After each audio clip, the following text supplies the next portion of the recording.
प्रसन्न वदने प्रसन्न होसी निज दासा क्लेशांपासून सोडवितोडी भवपाशा अंबे तुझ वाचून कोण पुरवी आशा नरहरी तल्लीन झाला पद पंकज लेशा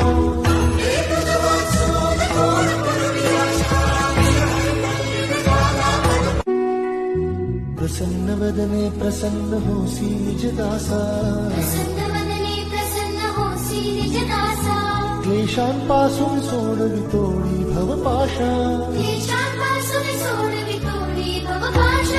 अंबे तुझ वाचून कोण पुरवी आशा नरहरी तल्लीन झाला पद पंकज लेशा